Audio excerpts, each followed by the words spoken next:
There's a few. A very obscure one was the first beat that I ever got paid to produce.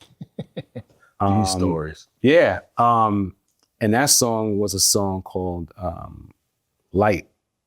And it was on a DJ Crush album. So DJ Crush is a DJ producer from Japan, and he would make these compilation albums. And actually recording the first album I did with him is how I actually met the Roots at Platinum Island in New York. And that was the opening, that opened the door for my relationship with them and how I actually got to mix on Illadelph Half-Life. And while I was mixing Illadelph Half-Life, you did that whole album? No, I did half of it. Okay.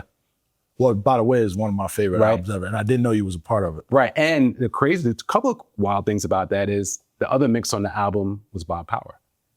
Right, so like now I'm like mixing on the opposite side of my idol. Now you get competitive. Right. But no, not even competitive. Like, can I keep up?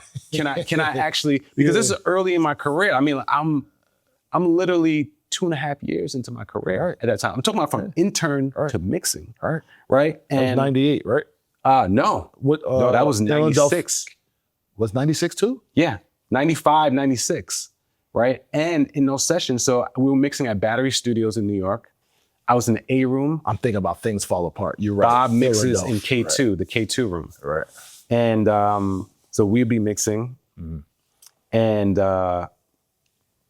in that little C room, there's a new artist who's recording her album. And I've always been an early person. So she would come in my room a lot of mornings when she got to the studio and just sit in the back of my room and listen to what I was working on. And one day, we didn't talk that much besides highlights, but she would come and sit in the back of my room. And one day she says to me, "I really like you. I want you to mix my album." I'm afraid to hear who this woman is. Yeah, Erykah Badu. So that was like,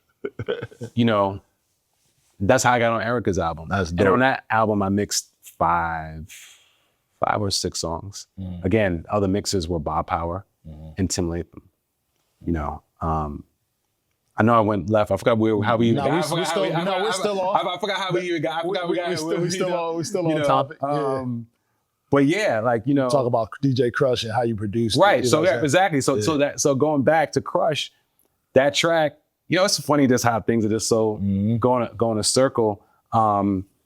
That song that I produced, that track, again, was emulating Tribe and Tip. That's right. I think the snare on that song is a snare that I like jacked from a Q-Tip production, and I never forget.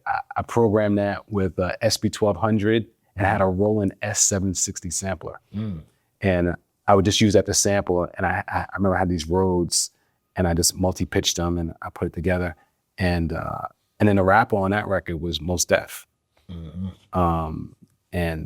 Yeah, that was literally the first time I ever got paid. How much you get? I think it was like $3,500. Oh, that's a lot of money. No, back then, I know for sure that was. But with that money, actually, with my front end, I bought my portable DAT player. There you go. Invest in yourself. Yeah, the Tascam. I think it was the Tascam. I bought that Tascam portable DAT player.